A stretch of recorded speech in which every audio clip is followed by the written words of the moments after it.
Masalah Bambang Tri hampir terjawab tuntas.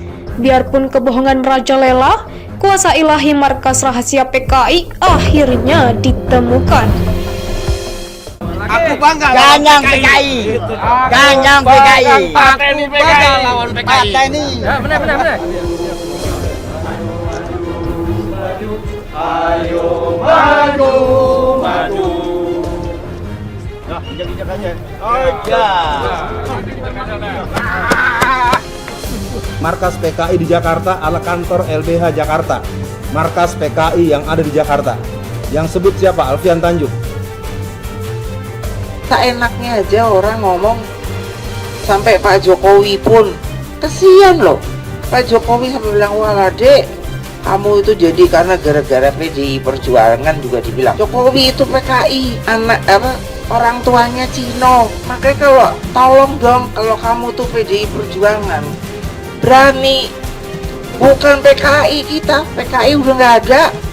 Tetap sampai kapanpun mereka tetap berjuang. Ini sifatnya orang komunis ini militan, tidak mau kalah. Boleh kita terbunuh, boleh kita ditangkap, boleh kita ditahan, partai tetap akan hidup, komunis tetap akan hidup. Gambar Bu Mega mereka bawa banner itu di Semanggi, saya lihat itu mereka berapa mas saya berantem sama saya itu. Saya bawa bambu runcing grup-grup saya yang dari anak-anak PI yang di Pam Swakarsa. Peradaban itu tulis kok kiri gambar PKI sama apa gambar Bu Mega mereka bawa. Saya berapa orang kiri. Sering sekali kita dengar bahaya laten ditertawakan.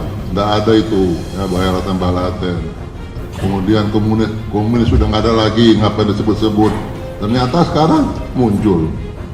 Jadi kita patut curiga juga yang bilang-bilang begitu. Yang nggak ada. Mungkin dia juga yang komunis sekali. Ini nanti timbul pertumpahan darah ini. Dan lebih bahaya dari nanti. Saya ingatkan, ya, berkali-kali saya ingatkan. Tapi kalau terjadi, yang penting saya sudah ingatkan. Setelah mereka kalah, ya, Sudirman membentuk lagi PKI-nya itu.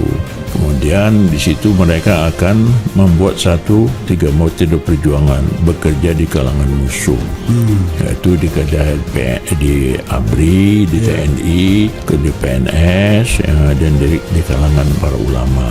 Itu mereka punya metode. Kita tidak kalah, partai boleh kalah, tapi partai tidak akan mati. Kita boleh terbunuh. Itu doktrin setelah kalah mereka. Jadi hari ini kita berbicara tentang kebangkitan yang sesungguhnya ketika aroma amis darah sudah mulai terasa di mana-mana. Mereka sudah menguasai istana. Hampir sebulan ini tak ada lagi konsultan tentara dalam istana. Kebangkitan mereka hari ini bukan kebangkitan dongeng, walaupun sering para pakar, para ahli sejarah, ahli ideologi bilang, "Woi Alfian, Anda sedang mimpi." Tidak. PKI hari ini bangkit. Mereka bernyanyi bergembira di mana-mana. Sejak 2002 buku Ripka Ciptaning mulai tersebar. Tahukah jamaah semua, 2 juta kopi buku itu telah dicetak seluruh Indonesia.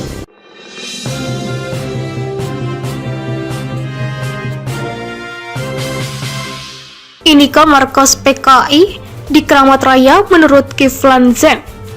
Dilansir dari liputan6.com Jakarta, mantan Panglima Kostrad Maijen, Kiflan Zen membuat pernyataan mengejutkan dalam forum simposium anti PKI yang digagas olehnya beberapa waktu lalu. Ia menyebut PKI akan bangkit dan sudah memiliki kantor di tengah perkotaan, tepatnya di kawasan Senen, Jakarta Pusat. Ingat, kantor PKI di samping Hotel Asasia, Jalan Mantraman sudah mulai direnovasi. Seolah-olah dikatakan itu kantor milik PT itu, mereka akan bangkit, disitulah PKI. Di depan itu indikasi kalau mereka sudah bangun, ujar Kiflan di acara simposium nasional berjudul Mengamankan Pancasila dari Ancaman Kebangkitan PKI dan Ideologi Lain. Untuk membuktikan kebenaran ucapan Purnawirawan Jenderal Bintang 3 itu, Liputan6.com menelusuri daerah yang dimaksud.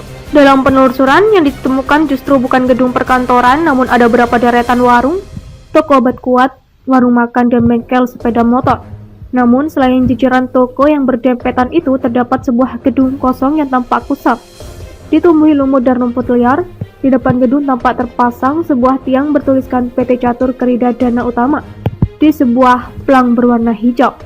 Agak sulit untuk melihat kondisi fisik gedung dari dekat, lantaran terhalang pagar seng di depannya. Lalu, apakah gedung kosong itu yang dimaksud oleh Kiflan Zain sebagai markas PKI? Beberapa warga yang ditanya mengenai kabar itu mengaku kaget. Pasalnya gedung tersebut sudah lama kosong dan tidak ada yang menjaga. Ah, siapa yang bilang mas? Sudah lama nggak dipakai. Nggak tahu itu bangunan apa, katanya milik PT. Tapi sudah tahunan mas nggak dibangun, ujar Krisman, seorang warga Keramat Lontar yang rumahnya berada di Gang 3. Salah seorang warga lain bahkan mengatakan kalau gedung kosong itu dianggap angker, lantaran beberapa warga yang melintas pernah melihat penampakan makhluk halus. Memang ada PKI di sana mas, hantunya PKI. Jelas-jelas di depan gedung itu kalau jelang malam, banyak yang dagang depannya. Kalau tengah malam tempat pacaran, ujar seorang warga Jalan Keramat Sentiong yang meminta namanya tak ditulis. Sementara itu, Syamsur Rizal, Ketua RW 1 Kelurahan Paseban, Kecamatan Senen, Jakarta Pusat mengaku kaget, wilayahnya dituding sebagai tempat bercokolnya markas PKI. Wah, di mananya itu kantornya? Baru dengar saya, nggak ada apa-apa di sini mas. Saya kenal sekali wilayah saya, ujar Syamsu. Selama ini menurut dia wilayahnya mayoritas kawasan pemukiman. Mengenai keberadaan gedung kosong di wilayahnya, Syamsu juga tak meyakini kalau gedung itu menjadi markas kegiatan PKI. Inilah isi sumpah mubahalah Bambang Trimulyono, penulis Jokowi Undercover yang dituntun oleh Gus Nur. Dilansir dari Klik Anggaran, Bambang Trimulyono lakukan mubahalah dituntun oleh Gus Nur trending di Twitter. Mubahalah Bambang Trimulyono tersebut ramai diperbincangkan publik usai diunggah oleh Gus Nur di kanal YouTube miliknya. Bambang Trimulyono dan Gus Nur pun jadi sorotan setelah mubahalah yang viral di media sosial tersebut. Inilah isi sumpah mubahalah Bambang Trimulyono yang ditujukan kepada Presiden Joko Widodo yang menggemparkan jagat maya atas apa yang telah ditulisnya dalam buku Jokowi Undercover.